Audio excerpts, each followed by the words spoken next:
Welkom by Boermedia. Ons het die afgelope ruk het ons 'n onderhoud gevoer met die Vryheidsfront Plus se leier Dr. Pieter Groenewald. Nou in die gesprek het hy baie verwys na artikel 235. Ek het so 'n bietjie gaan gesels met ander persone wat ook betrokke was by artikel 235, die ontstaan en die wetgewing wat daaraan verbonde was. Nou vandag hier by my, om saam met my die gesprek te voer, kyk ons gaan net so 'n bietjie gesels daaroor, is advokaat Richard Botha. Nou ek wil al ons Afrikaanse kykers net waarsku, hy is 'n Engelse Botha, so wees asseblief, moet nou nie ook hard wees op die ou se Afrikaans nie vandag nie, maar hy gaan meeste van die tyd Engels praat. Richard, welkom hier by Boermedia. Baie dankie vir hierdie geleentheid en hallo aan jou kykers. Ja, that's it. Ek sal daar kom. Ek leer net so 'n bietjie Afrikaans, maar goed. Richard, maar kan jy net vir ons mense vertel, wie is jy, net jou agtergrond gee, waar kom jou betrokkenheid by hierdie saak? Okay, kyk, ek is oorspronklik Christen-Demokratiese party. We were very involved when it came to, especially with the NBR, the Nasionale Burgerraad. Ons was baie betrokke om na 235 te kyk as 'n oplossing.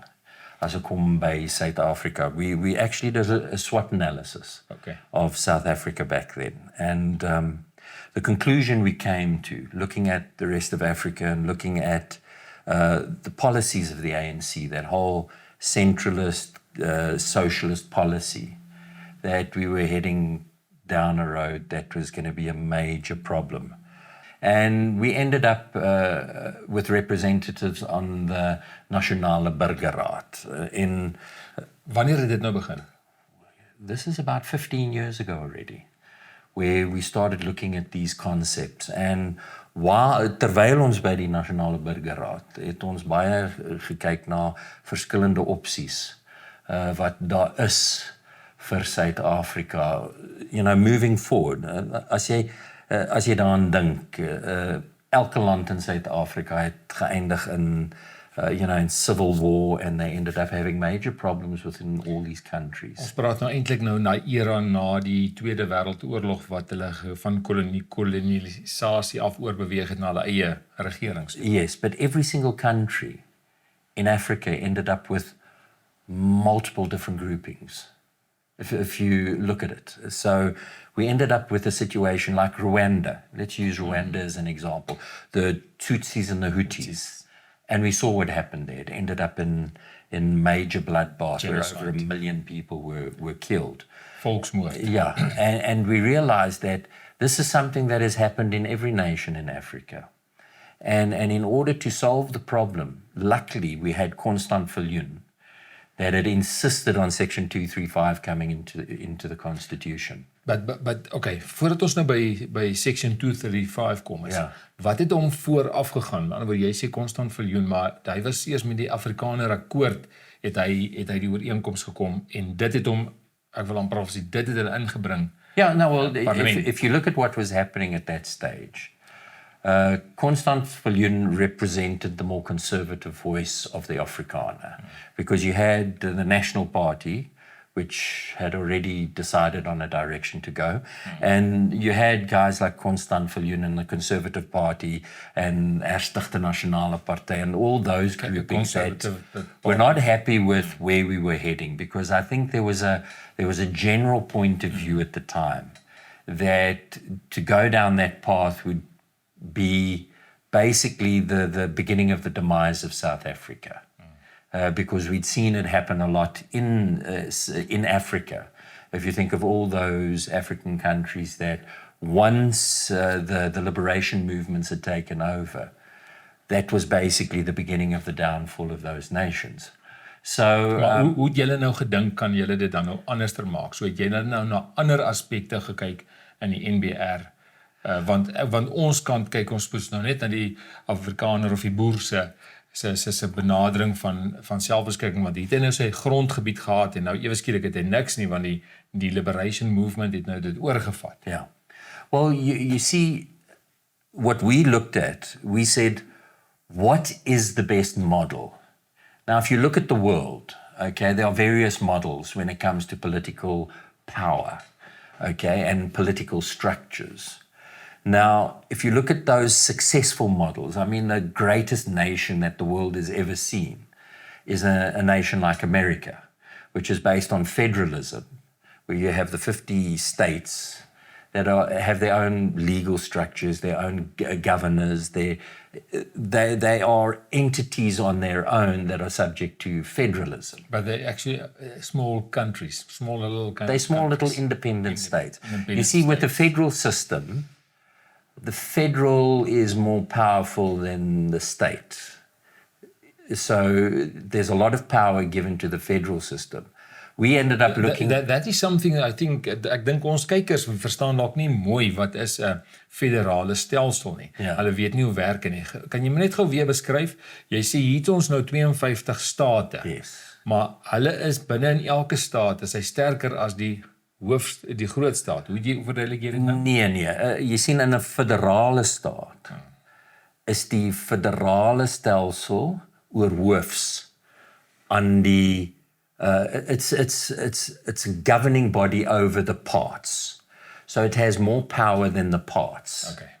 Okay, in a confederal system, the parts have more power than the overarching body. Dit is presies, want dis wat ek op partykeer deur mekaar raak. Ja. Dis kom ek presies daai vraag vra vir ons kykers. Ja. Dom vra.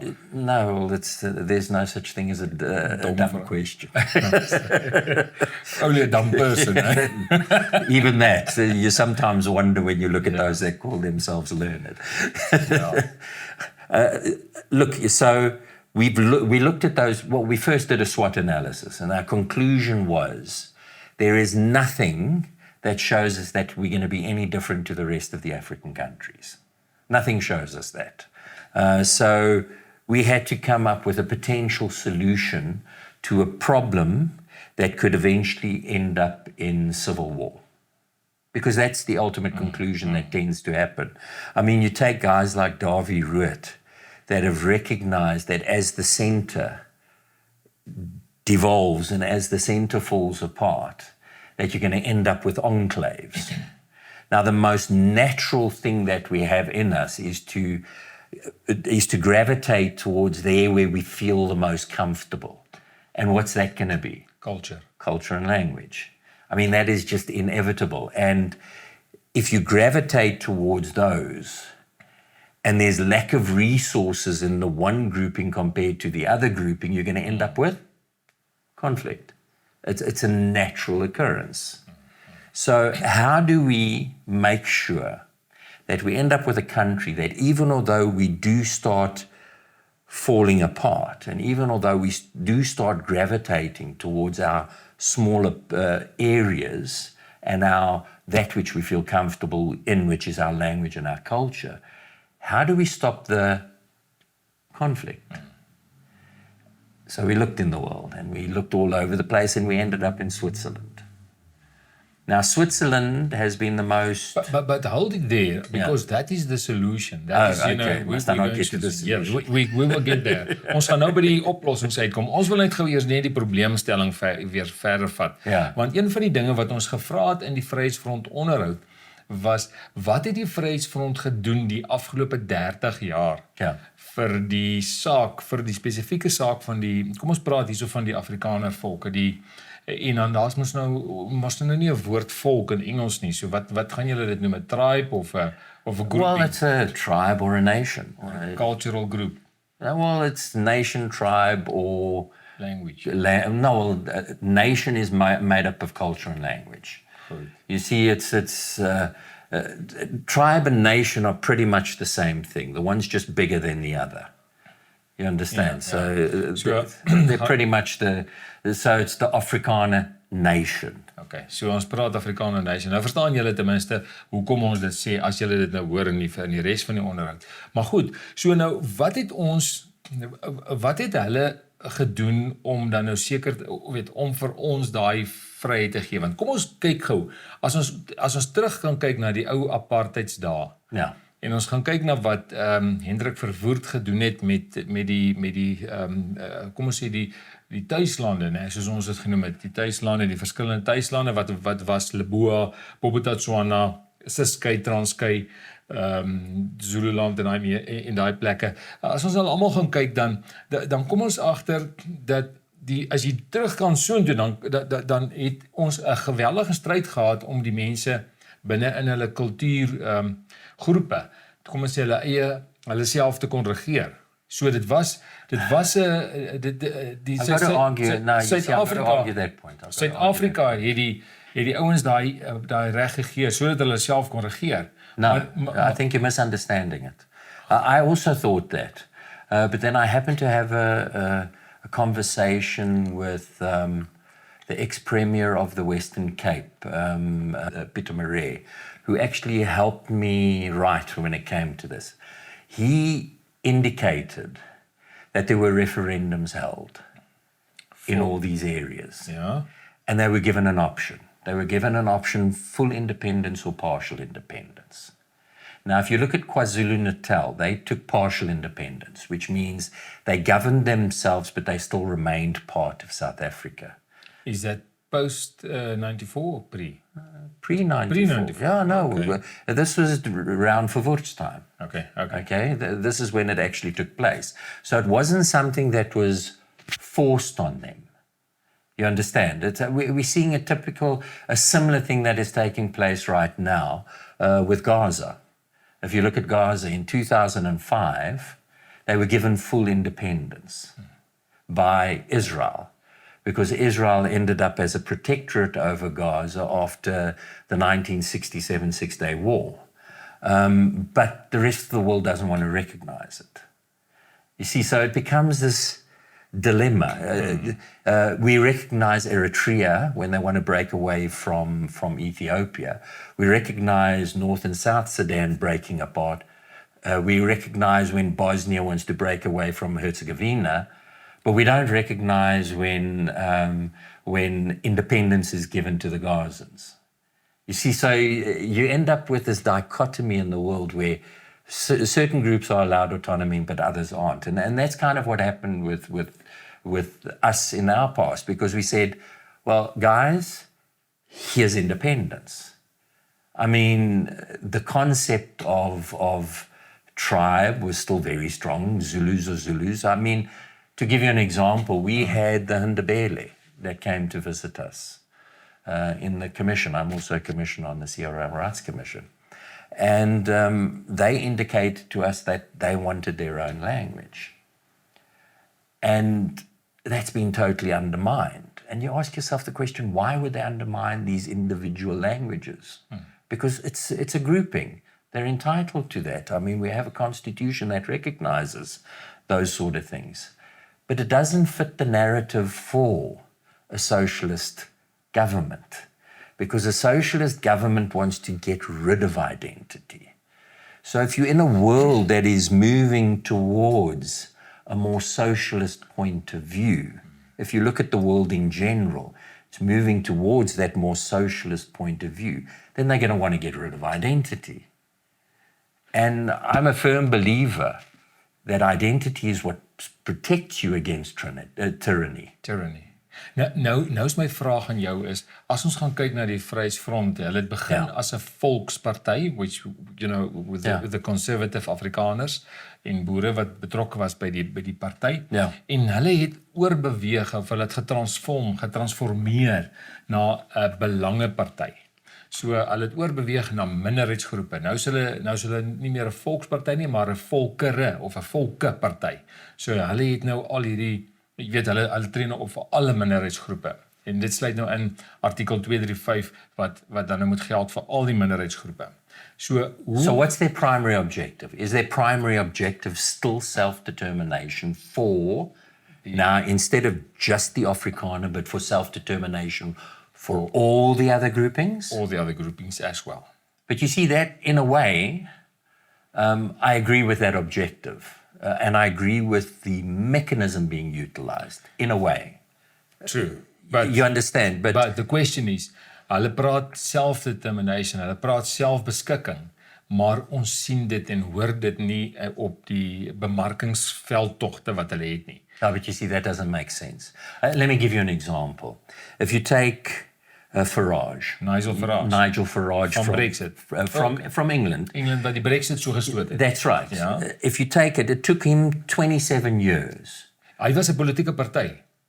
Yes, he was a political party, and the political party started on the premise of Brexit.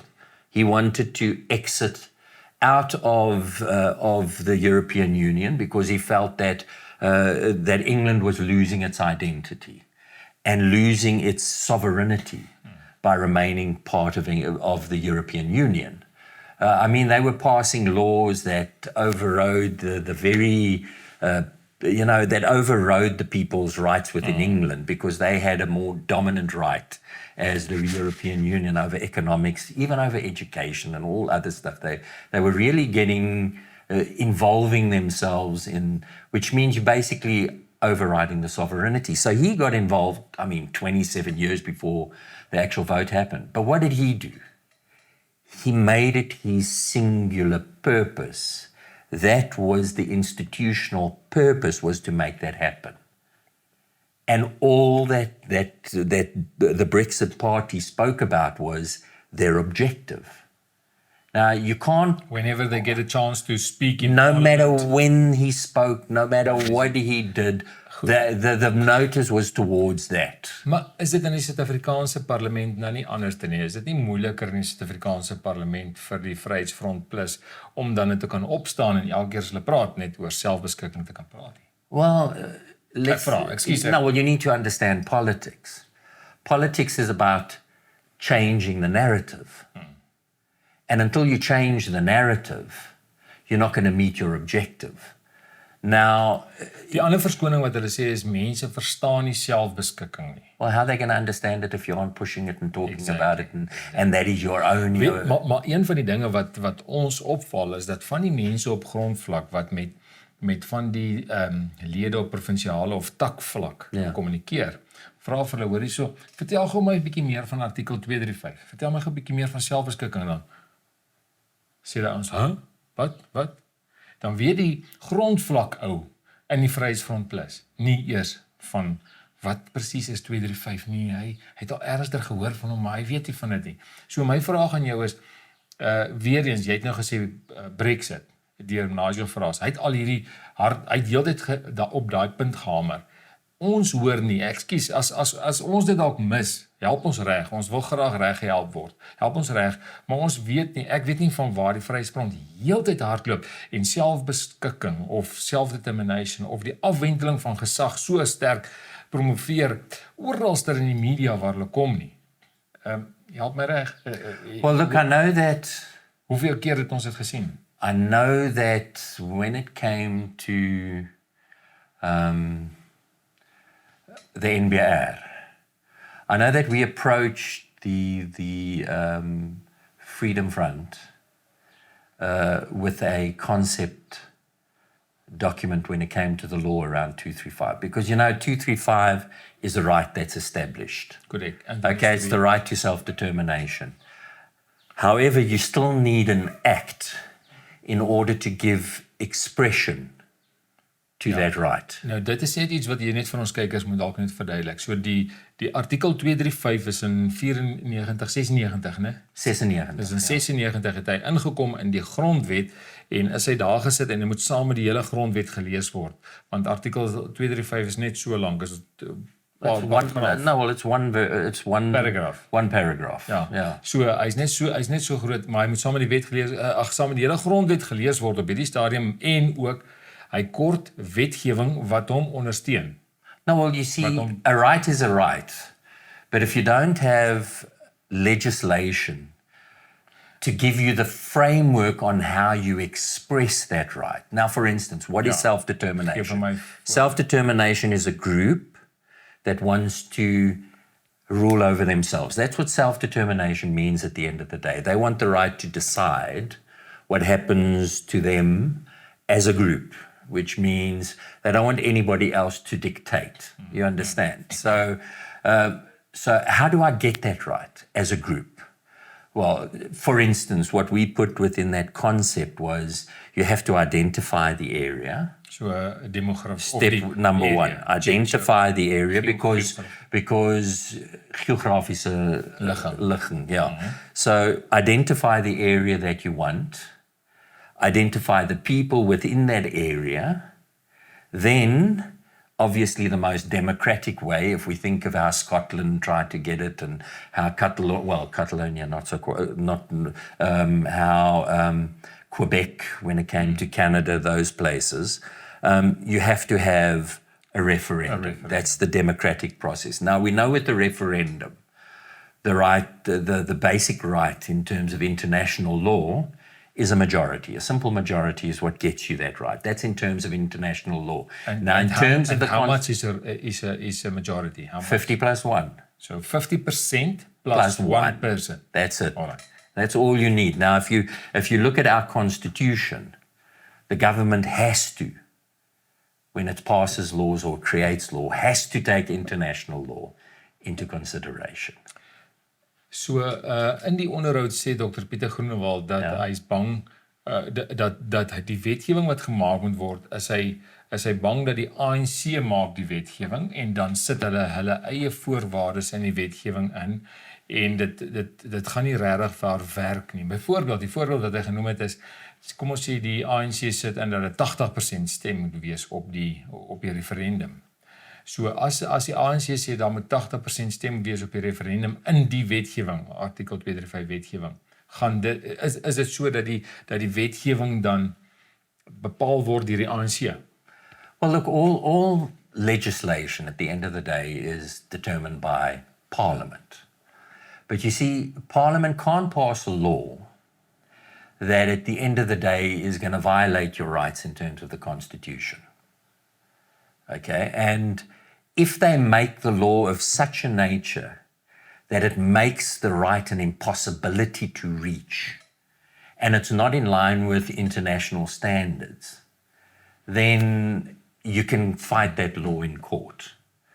But you must also remember that when it comes to every law, there's a public participation. Ek hoor. Nou, goed, gaan verduidelik. Now, when it comes to public participation, the legislature, Parliament, has to take into consideration what happens during that public participation. Nou, my vraag aan jou is, kon die Vryheidsfront Plus nie ten minste net al vir ons public participation gekry het nie? Laat ons kan begin deelneem met oor selfbeskikking, laat ons kan begin die debat en die gesprek in die gang kry. No, well, you see, if you want to bring about an objective, that is your primary level. That is your absolute beginning stage of starting a process to get to the final where you want to get, is to start that debate. That's what Brexit was all about. And I need to use that as an example because Brexit, I mean, they never became government. They never ever became government. In actual fact, they didn't even have a seat in England. The only seat they had was in the European Union, because the rules, England is a constituency-based system, whereas the European Union is proportional representation. Like South Africa's system. So Brexit never had any seats in Parliament in England. They only had seats in European Union. So basically Farage did himself in order to meet the objective. Exactly. That shows you is a little selfless. What? Selfless, yes. The objective was to meet the objective. So now, at the end of the day, what happened there? We know that Brexit, I mean, has been manipulated and you're now sitting with a watered down Brexit. So you always run that risk. But what has happened? You've actually started a process. Now, we know politics is various rounds to reach the objective, but you've started a process. Now you have a group of people which think the same way. You'll lose some of them, but there's a core group, and then you build on that core group for the next round and the next round. Now, that is politics. Politics takes time. Now, if you want to change the narrative it takes time, but you have to slog it. I mean, it took 100 years for the ANC to reach its objective. And what did they talk about all the time? They didn't just start 1990 and all of a sudden, no, they've been talking the same narrative for 100 years. And they've been moving towards the objective for 100 years. And they just changed their mechanisms. But it was all the same objective. The whole time it was the same objective. En die ander ding wat hulle gedoen het is die ANC, as ons so vinnig na hulle kan kyk is, hulle het ook op die ouene 'n klomp los organisasietjies gehad wat almal gemik het op daai een goal. Same objective. Maar hulle was los, hulle kon nie vasgevat geword het nie. En nou vra ek dieselfde vraag is, ek verstaan die feit dat ons praat van die minderheidsgroepe binne 235, ek verstaan dit, maar kan 'n mens nie dit gemobiliseer kry om te kan sê ons stoot harder, die groot Suid-Afrika as sulks is te groot, kom ons wees eerlik, is klaar te groot vir die ANC om te bestuur, so ons wil hom, as 'n mens hom so kan kry, dat die ander minderheidsgroepe dit ook kan snap, en kan sien, maar ons kan, soos in Konjama Trust, hulle kan môre onafhanklik word as hulle wil. Oh no, for sure, and I think that South Africa lends itself to a confederal system, to be honest, yes, where you have group identity that rules over itself, but that we have cooperation between those groups, where no one group dominates another group. I mean, the biggest problem we have in South Africa is when you have conflict between different groupings, and the reason that happens is either the one rules over the other one and tries to dictate, which is Rwanda all over again. I mean, we've seen just in the two leaders between Mbeki and Zuma. Zuma was a Zulu, and Mbeki was from the Eastern Cape. Who got all the jobs when Mbeki was in power? All the guys from the Eastern Cape. Who got the jobs when Zuma was in power?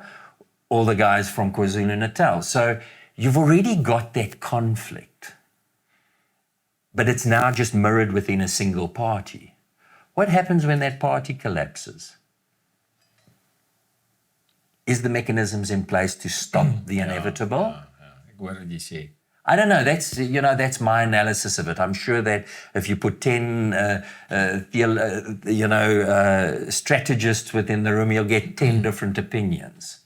But if I look at examples within Africa, Rwanda, Angola, Mozambique, there was always conflict between different groupings. Nou moet ons ook vir mekaar vra dat ons sien ook nou met identity politics, want as ons praat van identiteitspolitiek, praat ons van, is die Vryheidsfront, het hy nog 'n identiteit aan wie ons kan behoort, en dan hierna wil ons beweeg na oplossings. You see, I think what puts the Vryheidsfront in a good position, but then it depends on what their leadership decides. I think what puts the Vryheidsfront in a good position is that they've always shown themselves to be identity politics, which means they've always shown themselves to be there for the Afrikaner. Now, I've noticed in the last election they have brought in the Khoisan element, or the breinmense element, okay? And we've seen that had a direct effect on their popularity. There was, although it did coincide with the DA actually rejecting that more Afrikaans side of their nature, in that they started trying to cater to a more broader church. You see, so you had that situation happening. So was it because they added the brainmans in, although a lot of votes did come from the Western Cape, or was it because of the DA actually losing part of their vote? Of the more conservative We'll have to see in the long run. But if you look at that situation just in itself, if you can, within your party, create representation as a culturally identifiable group, the Freedom Front. If you can create the recognition of the different groupings, and you create your structure in such a way that it recognizes that, then you're creating the solution of drawing people in to eventually end up with a big enough grouping to bring about the change politically. But you're not going to do that if that's not the objective, if that's not the narrative you're selling, if that's not the narrative you're pushing. If you're just becoming another party that talks about the normal issues and crime en economy, I mean, whatever. Nou wil ek jou 'n ander ding vra is jy het gesê dat die in Brittanje en met die Europese Unie het die ding toe nou amper half die afgewater geraak. Nou wil ek jou vra is die koalisie wat die Vryheidsfront nou ingaan saam met die DA, ek dink UIM, ICDP en nog een of twee ander. Die koalisie waar hulle ingaan, hulle is nou besig om vooraf het hulle nou vergaderings gehou om solank die koalisie se waardes en kriteria en beginsels neer te lê. Gaan daai koalisie nie groter skade maak aan individuele politieke partye soos die Vryheidsfront Plus na die tyd nie? Well, you see, unfortunately, when it comes to coalitions, and we've seen these in the British coalitions, when the Conservative Party needed a coalition in order to get labour rights out, the dominant voice within that coalition becomes the directive. Is dit hoekom Dr. Pieter Groenewald gevra het dat die mense vir hom moet stem sodat die Vryheidsfront Plus die dominant voice kan wees in die koalisie? For what purpose? You see, at the end of the day, day, kan hy die 235 makliker indruk in die koalisie. But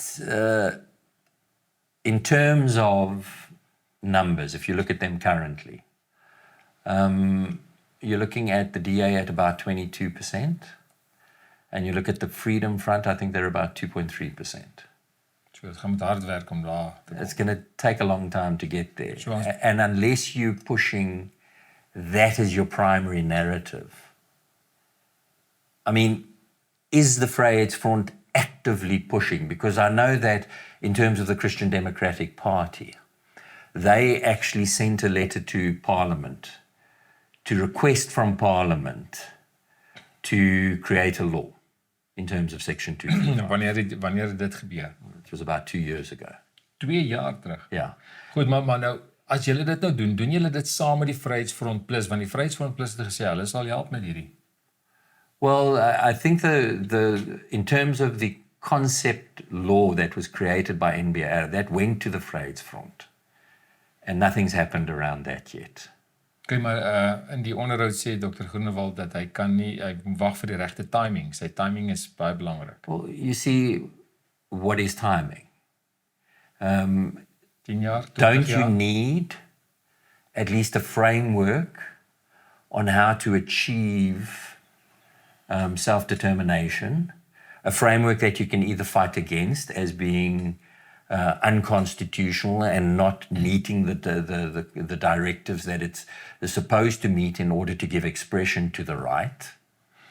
Korrek, maar nou, ek weet nie of jy die hele onderhoud klaar geluister het, ek moet hom daar net vir jou speel, sê dat hy gaan nie, jy's welkom om die inset op die tafel neer te sit van die wet, kom ons sê dat hierdie gedoen moet word, maar wanneer dit by die fisiese wet kom, gaan hy hom nie laat voorskryf deur Afrikaners wat waar oor 'n komma en 'n punt en dis meer because they are going to delay the progress.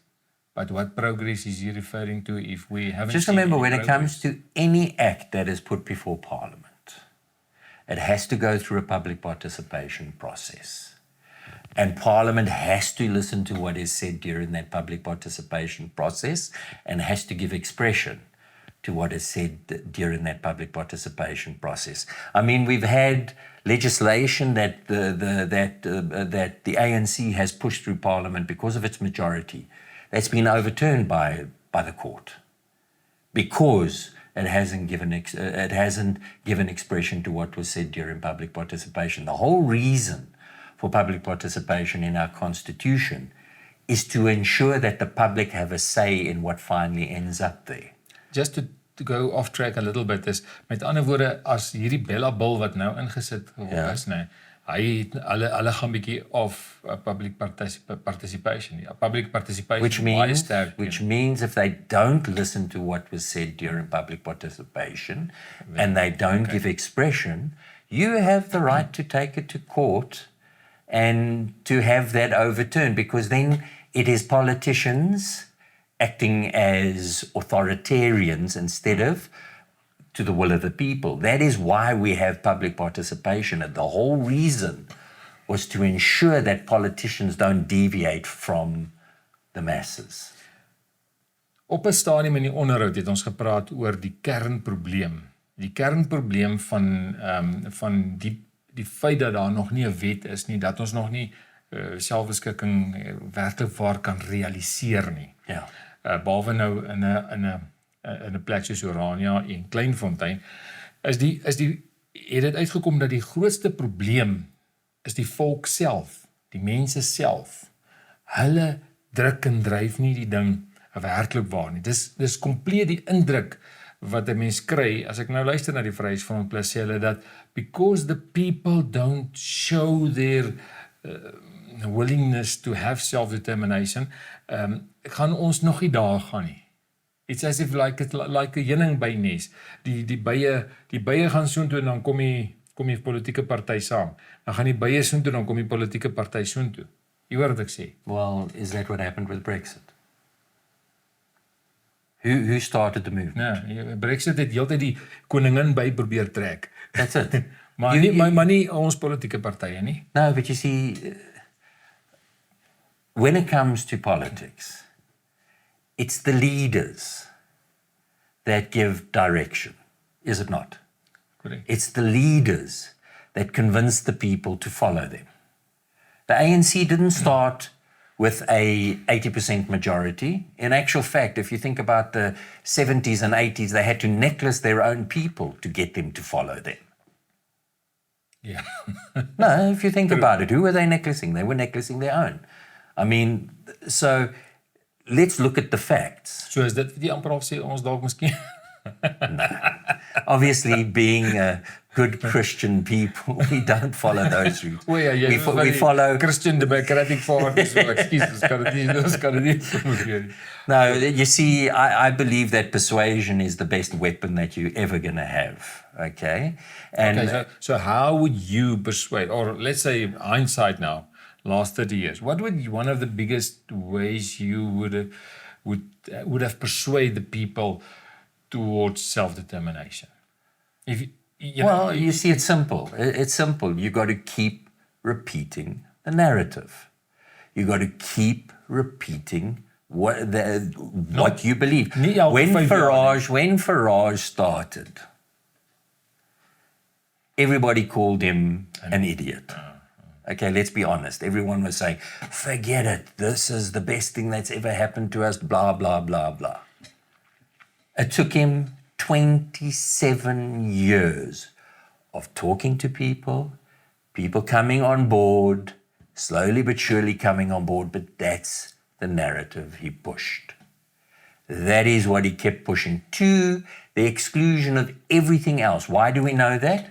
Because the minute Brexit was achieved, the party fell apart. Exactly. You understand? So that is what their objective was. Ek dink dit sal ook 'n goeie probleem wees om te hê op baie stadium, né? Laat ons net eers by daai objective kom, laat ons by die realiteit uitkom van selfbeskikking wat uitgevoer kan. You see, it's a long process and it's not going to happen overnight. Ons weet so it's through persuasion that you get people there. Ons weet dit nou, maar kom ek vra gou vir jou nou die maklike vraag. Ja. Gee gou vir my 5 punte. Ja. Van prestasies, definite items wat die Vryheidsfront Plus, as jy vinnig daaraan kan dink, gepresteer het in. When it comes to self-determination. Anything, big political achievements. Well, you see, that's a difficult question to answer. You know why I'm going to say that? Because you cannot reach anything really politically if you're not in power. I mean, if you're talking about outside of self-determination. Okay, you understand? So, because if I take, for instance, if we look at solidariteit, I mean, they've been fighting against the whole concept of quotas and BEE and all those things for years. And it's just gotten worse and worse and worse and worse. You understand? So nothing's been achieved in that terrain. When it comes to education, I mean, if you look at the Bella Bill now, basically what's happening with the Bella Bill now is all those, they've slowly but surely eroded the culture and language within education to a point now where they're saying even governing bodies can no longer dictate. It's now going to be decided by the state. I mean, the whole sovereignty of the individual has been undermined completely. So we're moving further social communist. Exactly. We're moving down that route so fast it just isn't funny. And I mean, the whole fact that the ANC found it feasible to try and change the constitution around property rights, because that's the cornerstone of sovereignty, is the right to govern your own little piece of land and to have ownership of your own little piece of land. I mean, they undermined that the minute they started taking away mineral rights, the minute they took away water rights, the minute they did all those things, they were undermining your sovereignty already. And the final step, and nothing's been done about that. The DA's done nothing about that. Nobody's done anything about that. And I mean, if you think about just on mineral rights, Northwest, Botswana, they had all mineral rights over there. They were doing extremely well as a group of people at one stage, as a nation, because they had all the mineral rights. What did the ANC do when they came into power? Took away those mineral rights and they went the wealth of the people.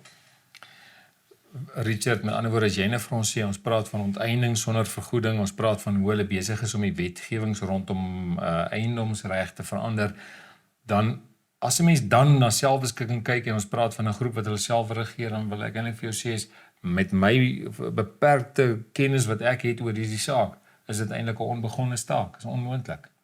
Well, no, it's never impossible. Ja, it's onmoontlik binne die huidige politieke stelsel. No, because look, at the end of the day, numbers count. Is not. And if you one little group that wants self-determination, I'd say yes. I mean, there's two ways to get self-determination.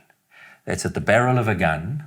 Yes. Or through a legislative process. You see, if you're going to push self-determination, just remember 235 is for all groups.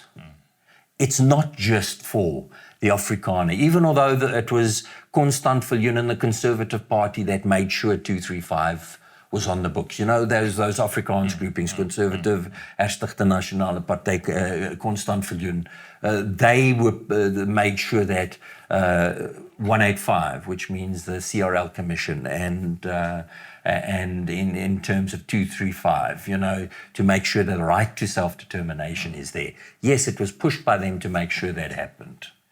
But when it comes to, but that is for everyone. Once that right is within the Constitution, it's for everyone.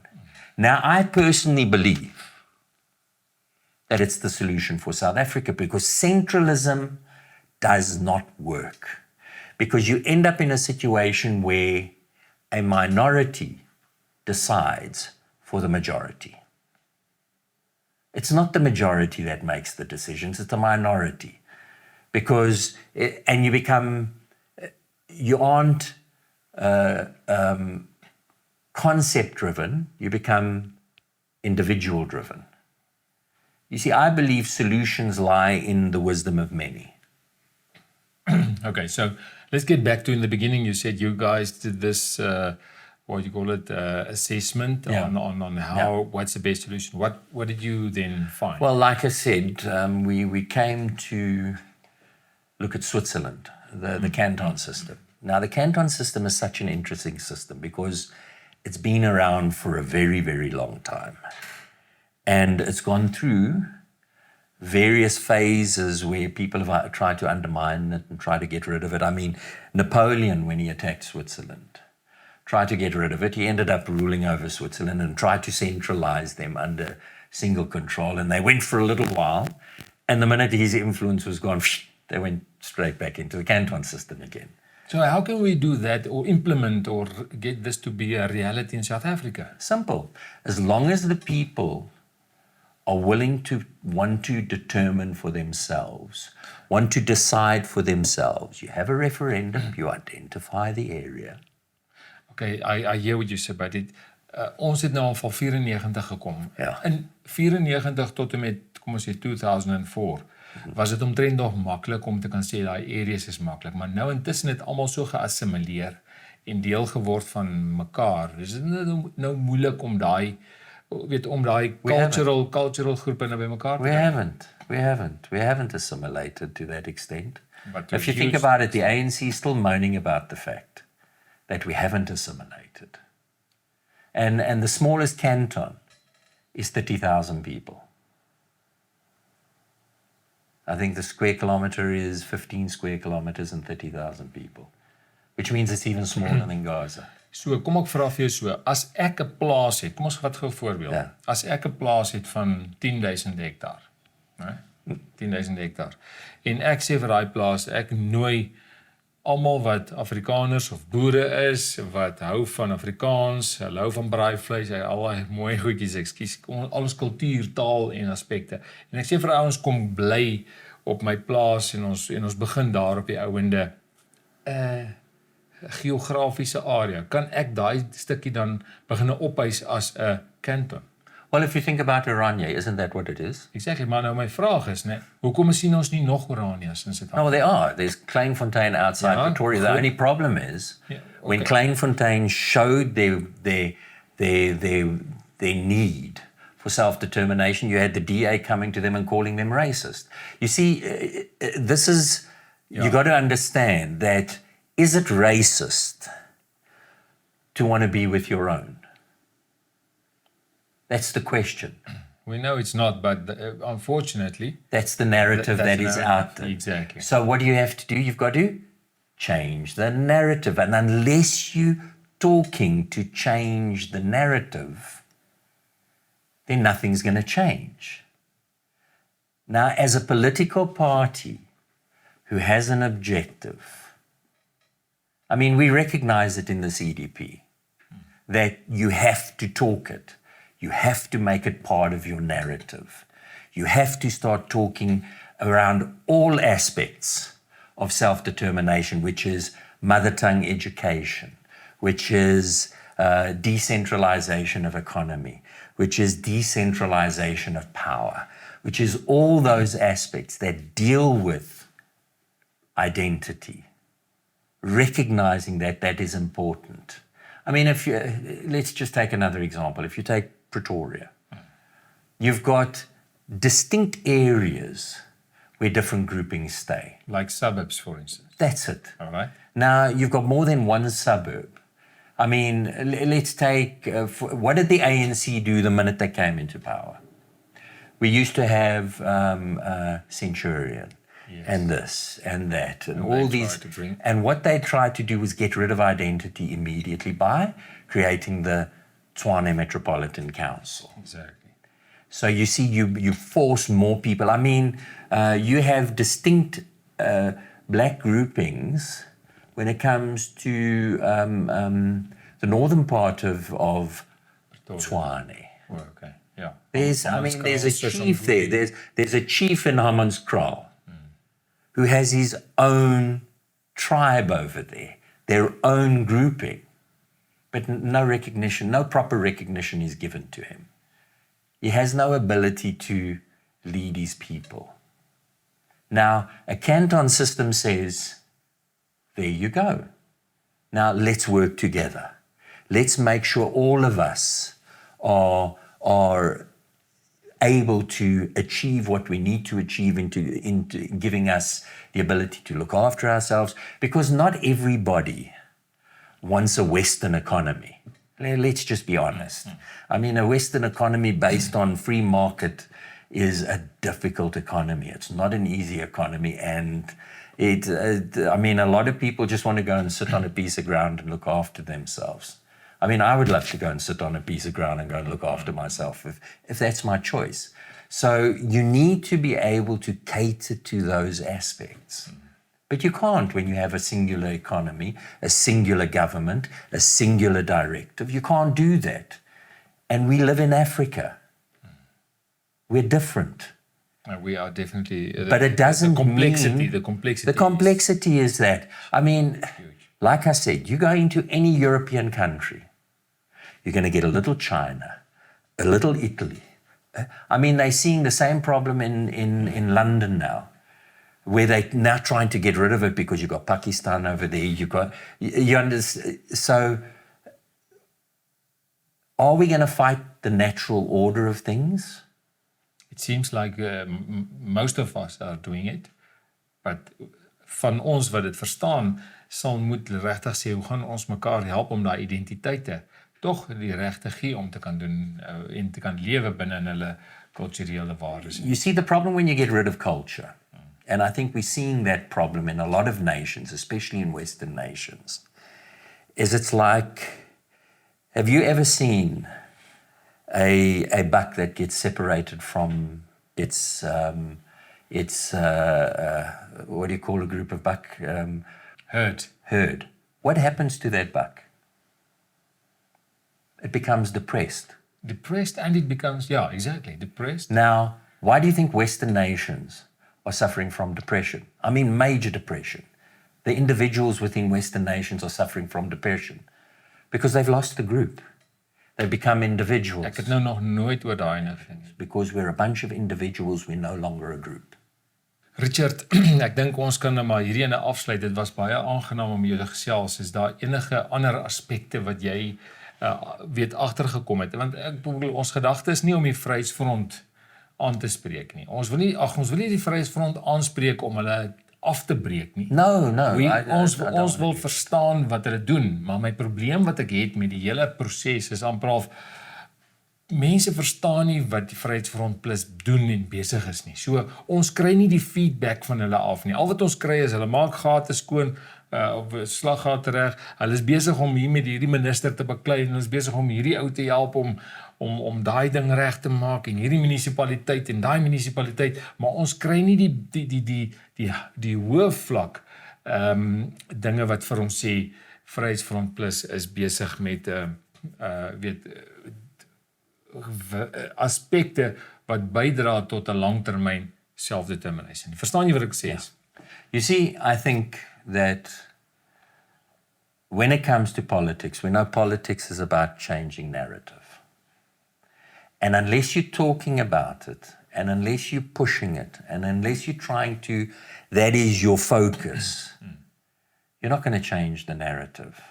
And you're not going to change people's minds. I mean, you can become another smaller party that tries to be in opposition to the ANC. We already have those parties there. You know, the DA has been doing it for how long? And they haven't gone past 22%. It's not about opposition. It's about changing people to your idea. And the only way you're going to change people to your idea is by pushing that idea. Farage showed us it takes 27 years, but eventually you'll get a referendum. And that's what it's about. It's about that continuous narrative that you put out there so that people start seeing the value of what you're talking about. The value is it guards against tyranny when you have the different groupings. Switzerland has never been ruled for an extended period of time by a tyrannical ruler.